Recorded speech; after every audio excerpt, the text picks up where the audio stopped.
iya reka nabwiye ngo nistarize tuzazizana wewe ndagira ndakubwira n'intambara hagati y'Ubuhinde na Pakistan ishyamba ritangira kugenda kugira umuntu yarahuruje kabisa hano ururimi rwabo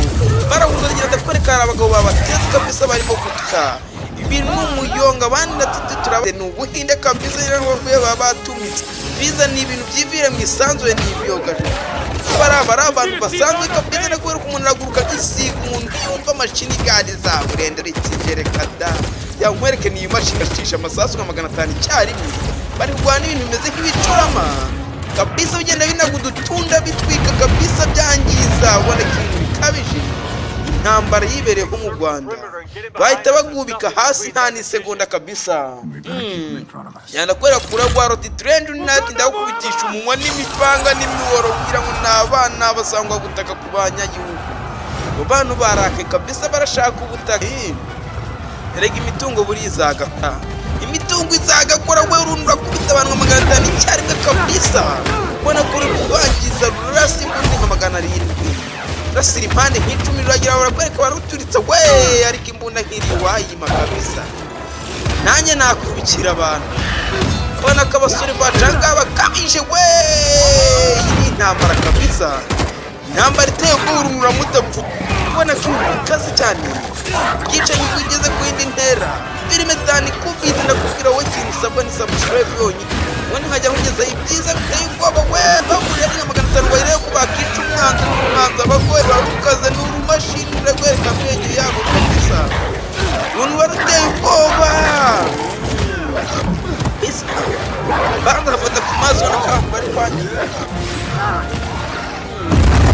banda bafata ku mazi muri maso atwikira kabisa ubona ko umuntu yazanye intwara n'urupeti muri kumwe yangwanga mubwira ngo umuntu ufite imbaraga zasanzwe n'izindi rugamba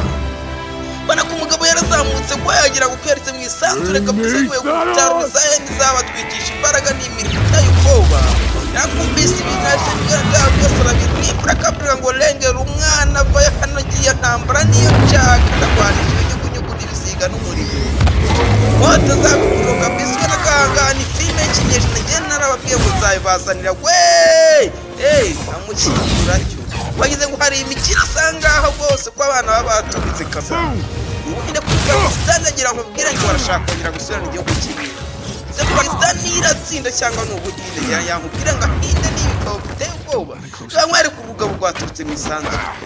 ubugabo ntirushoboka ntiruteye ubwoba we rwakuma imbaraga kabisa kubita bwaguma bwabo ukabura bwabwiye umunsi umuntu ufite imbaraga nyuma y'ubugamba udafite imbaraga gwereka kwakurusha abantu imbaraga n'abantu 500 batangiye kuzirika ibigozi bamumanura ikintu baramutwikiriza kabisa araboroga yanda kwereka ngaho abantu bose n'amazimu bafite ahantu hateye ubwoba tangira kuganira bacyo babwira ati woremera kwemera imishyikirano cyane ntabyo wemera kiringa tukwice down hasi kabisa kire ngo batangiye gusaba imishyikirano rumbaze ngo biraherahe kabisa ubona ko abagabo bari bashyamira ibintu birakaze ubwo baruteje amashanyarazi we ntamuwe barufitiye icyambere n'ukwica ntamu ndagenda kwereka urugabo nago ntigoroshye tangiye gufata umuntu agafata akajugunya ntujugunye bambutse inyanja kabisa yagukurura imbaraga na meditore ko abantu bariye we urareba ati ibiki byabakubitisha isanzure nge nta kintu bamuntu bahirika inyenyeri yose akabantu baratumitse abantu baratumitse umuntu bana kugwanisha ingera kugwanisha za romutana marutundu we gira ngurarawe gira mware filime nyinshi yambazani filime itangira kugira sozi kubita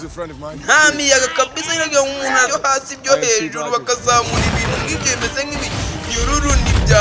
n'ibyama cyangwa nkwereka umwiteka kira kintu maraso kabisa ateye ubwoba kwereka kabisa ibintu n'ibiki Ubuhinde bwatatswe kabisa ubona ko ibintu biteye ubwoba intambara yarose nanjye iri kuri Afurika umugabo nta muntu ufite ugahera yandagira kwereka abarozi rwarwo utandi kwacu kwica abantu kabisa no kwanga kutwadubona nk'utwa satani mu bapampe mwanda kugira ngo abayise yikura imbaraga z'Imana kabisa cyamwishe ariko hano ntawe uri gucakira bari bisa n'acyakomeza ntacyanyoha kabisa kuko bakifatiye wayo ati nta kubanza twari mu cyacu cyahabwe n'umugisha tuba dufite ku mbaraga zidasanzwe n'ugenda kwereka abantu ibintu bari gucunga baramuhanga kabisa na yarabaje we